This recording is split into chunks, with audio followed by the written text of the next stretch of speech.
Some moments in horror movies are so well crafted, they just burn themselves into your brain forever. The opening of the 2001 film Jeepers Creepers is definitely one of them. We follow a brother and sister, Trish and Darry, on a long drive home from college down a quiet country road. As the sun sets, everything feels peaceful, almost sleepy, and then out of nowhere this old, rusted and unbelievably menacing truck appears, tailgating them with terrifying aggression before roaring past. A few miles later, they spot that same truck, parked next to an abandoned church. They see a massive figure in a duster coat and hat, sliding what looks like a body wrapped in a bloody sheet down a large pipe sticking out of the ground. It's a scene of pure, uncut dread. It feels like a nightmare you can't possibly wake up from. But what if I told you that the most terrifying part of that movie actually happened? What if I told you that 11 years before Jeepers Creepers ever hit theaters, a real couple on a quiet Sunday drive in Michigan stumbled upon an almost identical scene, sparking a heart-pounding chase that led to the unmasking of a brutal killer? This is the chilling true story of Dennis Depew, and how a violent domestic dispute directly inspired one of horror's most unforgettable opening scenes.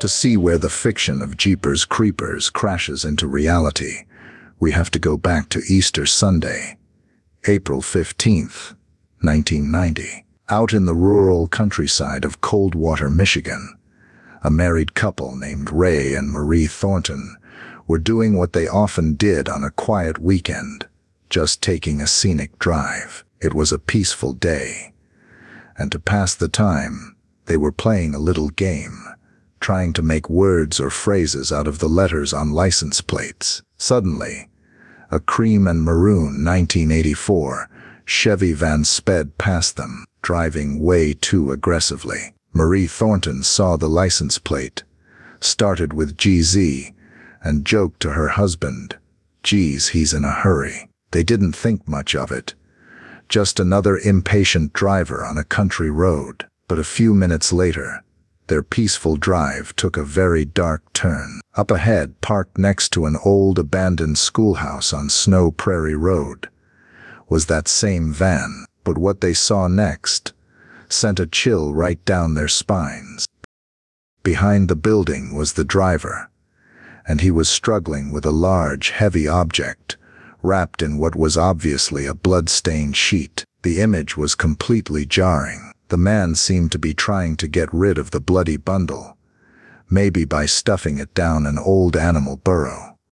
Ray and Marie had no idea what to think, but they knew something was deeply, terribly wrong. Marie was shaken, hardly believing what she'd just seen. They kept driving, debating if they should call the police, their minds racing. And just as they were trying to process it all, a new terror appeared in their rearview mirror. It was the van, and it was coming for them. The van wasn't just behind them, it was hunting them.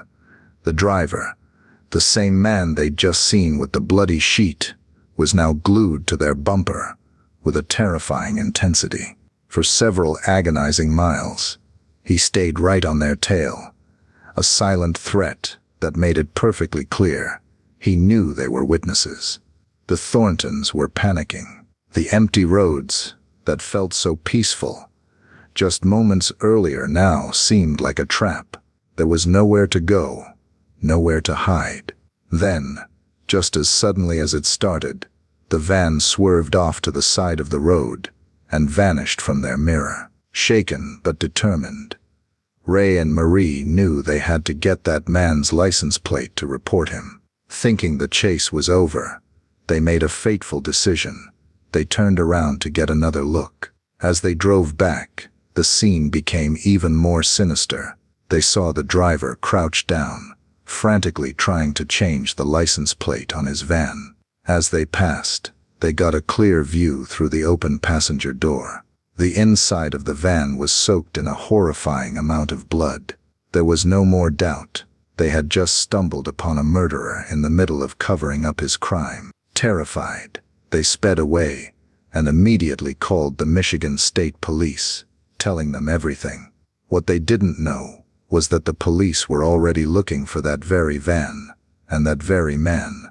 The Thorntons had unknowingly driven right into the middle of a tragic case of domestic violence that had turned into murder.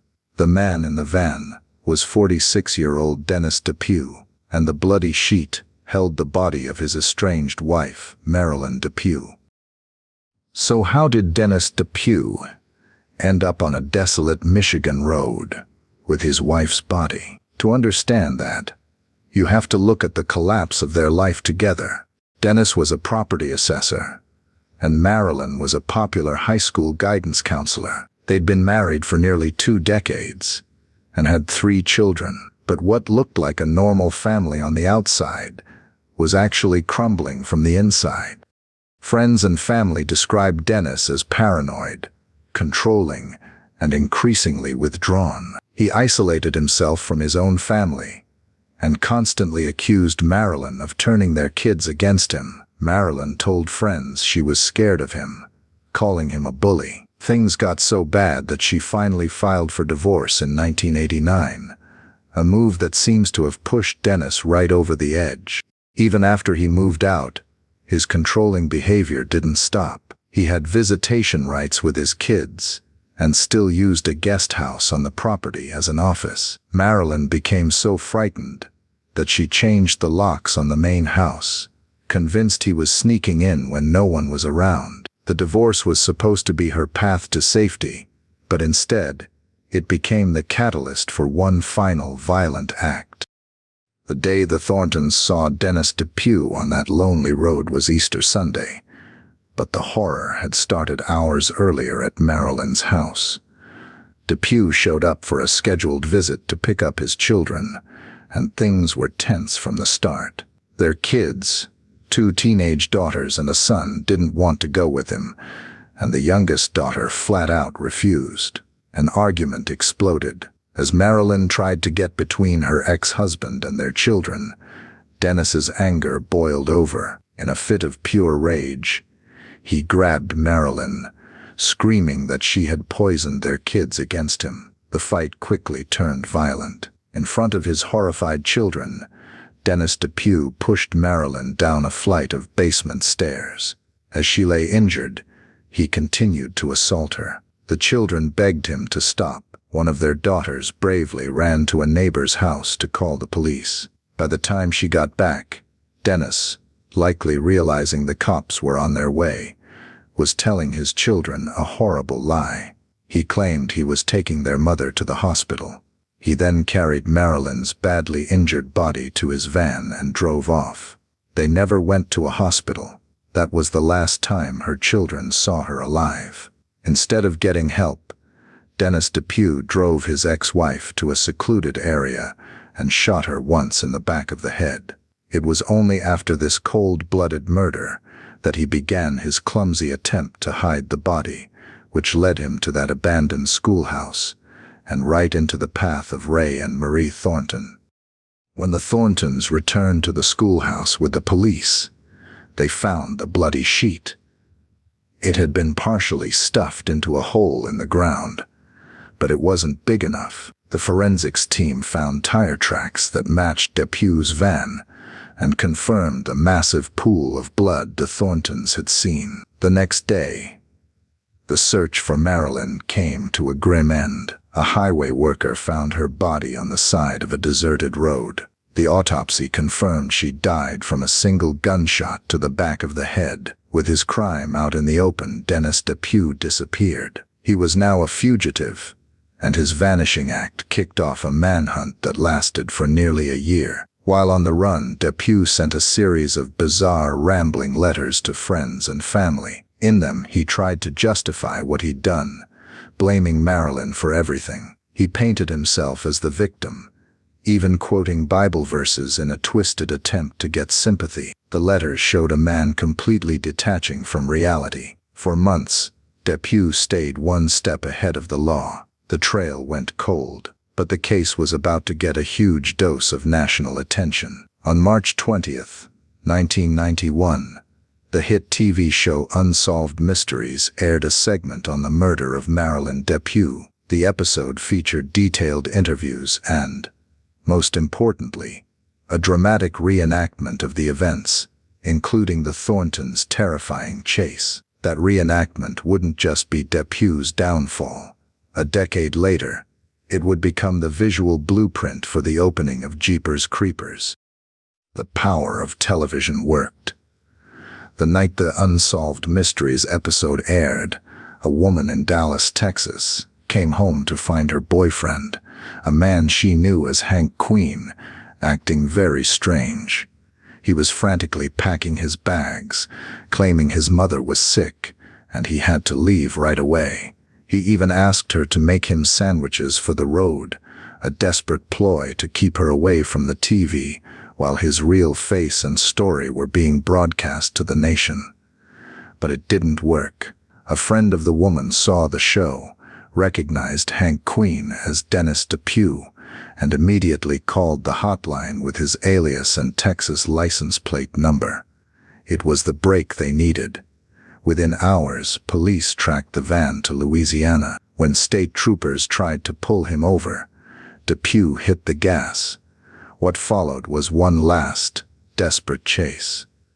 Depew led police on a high-speed pursuit across state lines into Mississippi, firing his .357 Magnum at the officers behind him. He smashed through 2 police barricades before they finally shot out his tires, bringing the van to a screeching halt.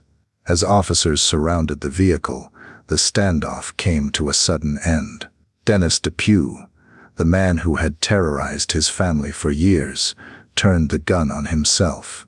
He died by suicide in the very same van where he had murdered his wife. As one sheriff on the scene later said, "My wife and I had watched the TV program about him, and the next morning, I am with other officers firing into his van. I'd say that's not going to happen every day."